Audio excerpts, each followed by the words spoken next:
lifted after just 11 minutes, with Augenthaler shooting through the legs of Sanchez and past the unsighted Bouillon.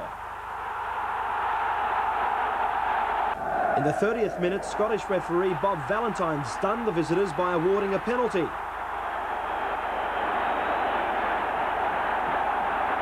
Understandably, the Spanish players protested, and as the replay shows, they had every reason to complain, with Bouillon blatantly diving for the ball.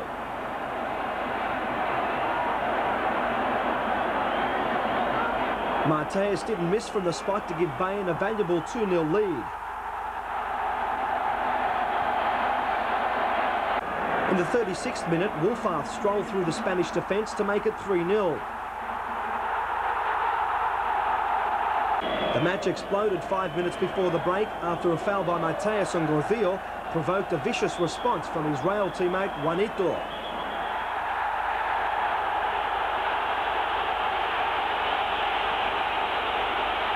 The referee didn't hesitate pulling out the red card, and Juanito was later fined $10,000 by his club.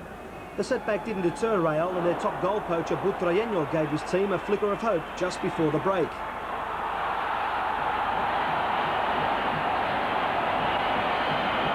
But tragedy struck Real, with Serrano giving away a penalty in the 52nd minute, which was easily put away by Mateus. 18 minutes before full-time, Serrano received his marching orders for a blatant foul, and Bayern hung on for a deserved 4-1 victory. Meantime, in the other semi, Dinamo Kiev was away to Porto of Portugal, and it was Kiev who found the back of the net first, but Bloquin's attempt was ruled offside.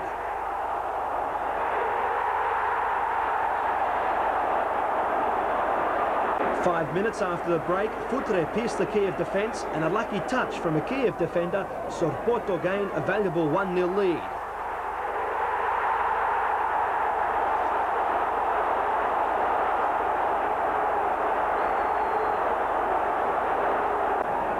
Soon after, Porto set off on a quick counter-attack, and Filo was viciously fouled with just the goalie to beat.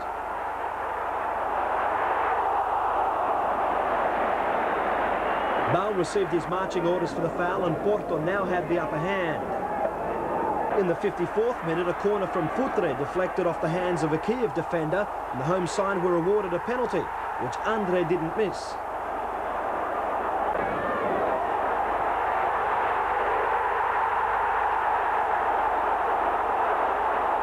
"17 minutes from the end, Yakovenko skillfully headed in a pinpoint cross to give his team great hope for the return leg in Kiev.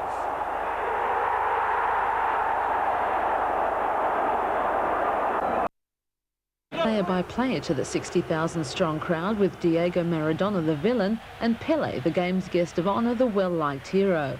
But once the hype was over, it was the English 11 in the white strip showing the way. And just 23 minutes into the game, England and Manchester United captain Brian Robson made it 1-0. The rest of the World 11 showed the skill and poise each player is renowned for, but lacked the finishing touches, Gary Lineker leaving Peter Shilton somewhat amazed at how easily he made the save. England's second goal came in the second half, Manchester United's Norman Whiteside finding the back of the net in the 58th minute.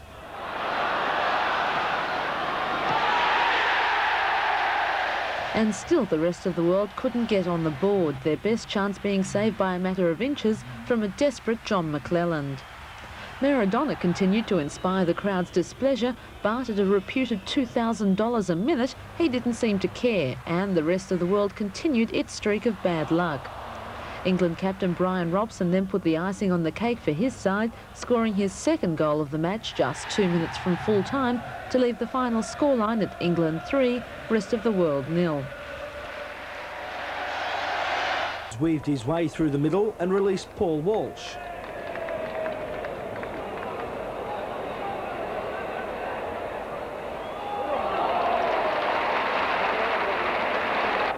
In the second half, Liverpool didn't hold back, and after a clever build-up, Barnes could only watch in despair as his attempt was parried around the post by Racino.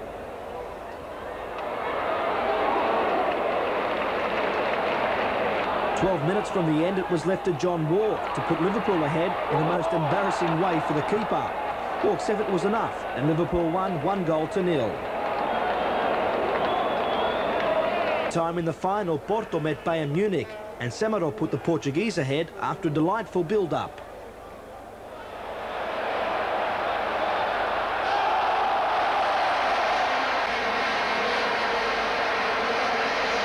Porto repeated their 49th minute effort with another goal in the final minute.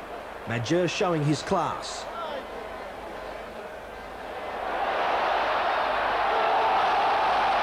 So Porto finished on top, 2-0. Queen's Park Rangers' new team seems to be coping well enough. Strong in defence, they're also imaginative in attack, with Bannister and Byrne the principal threat. Southampton, on the other hand, may be facing another moderate season. Unbeaten this morning, they managed just the one real chance this afternoon, Clark's header, well saved by Seaman. Rangers were to create other chances in the second half, but Southampton's Bond and Flowers, the goalkeeper, together managed to contrive the misunderstanding, then the handball, which led to QPR's winning goal with just over a quarter of an hour to go. The free kick, taken by Kevin Brock, one of the close-season signings, had no real right to succeed, but Brock was soon to find out.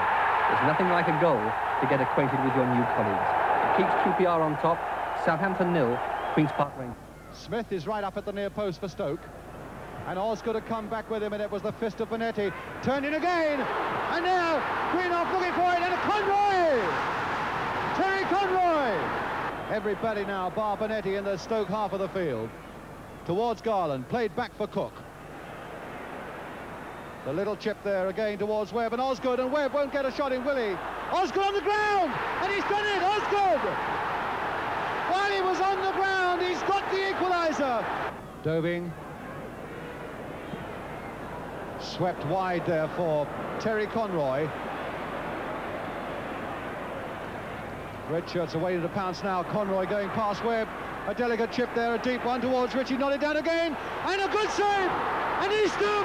George Eastham! The old man! And the sun broke through as Merendinha basked in the glory of Tyneside's welcome. But Wimbledon's uncompromising style took some of the gloss off his debut. John Fashanu putting them ahead in the 8th minute, with the aid of a rebound off Thomas. And a minute later, with the Newcastle defence still stunned, Alan Cork made it 2-0. For Merendinha and his Newcastle teammates, it was a frustrating afternoon. There were some flashes of brilliance. This was the Brazilians' most sparkling move midway through the second half, but deprived by the keeper's fingertips. United tried to redeem themselves, but their consolation goal was a penalty from Neil MacDonald, making it Newcastle 1, Wimbledon 2. Played short this time for Sieverbeck. It changes the angle a little bit, and they're all flying in there, including McGrath. And the ball is in the net, but it won't count. It won't count. Davenport put it in the net, but the whistle already gone. And what has he given? He's given a penalty. Has he given a penalty? He's given the penalty. Olsen against Gordon. Oh, a bad penalty, and saved by the Chelsea keeper. Nothing goes right for United, but justice may well have been done. And a matter of minutes later, this happened. Back again by Strachan for little Olsen. Now, who's going to take this one? What incredible drama here now at Old Trafford. Well, it'll be the third penalty for Manchester United this week. Now, was it a pen? Well, it's a 50-50, Brian. A 50-50 indeed.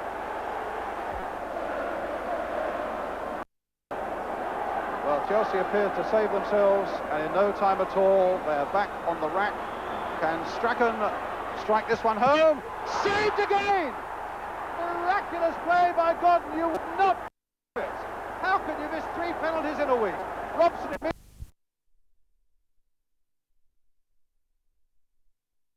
in the 27th minute with Santillana scrambling home a Gonzalez corner.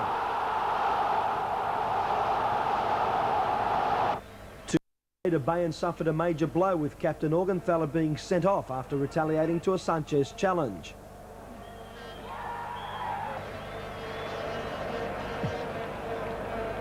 Now Real had a very good chance to narrow the first leg deficit of 4-1. Madrid pressed forward with the extra man, and Sanchez showed some brilliant skills but was unlucky not to score.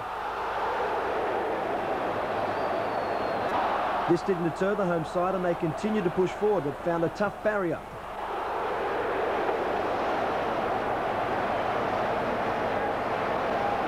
It seemed Rail would score again, but Faf pulled off another remarkable save to keep the score at 1-0 and 4-2 on aggregate in favour of the Germans.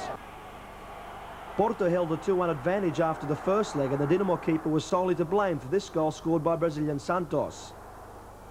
The visitors went further ahead in the 11th minute through Gomez, and Porto now held an overall lead of 4-1.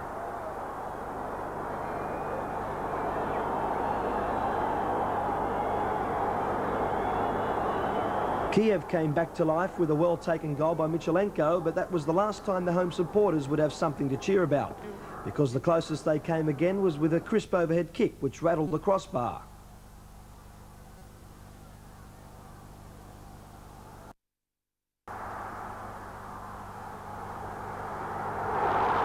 So Porto won the match 2-1.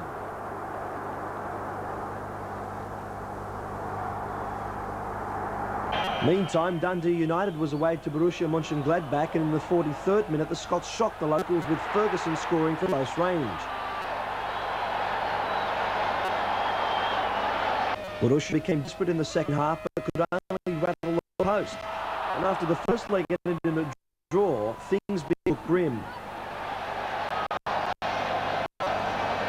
Borussia had never lost at home in European competition, but in injury time, Dundee wrapped up the match with Redford's fine move to give his team a 2-0 victory.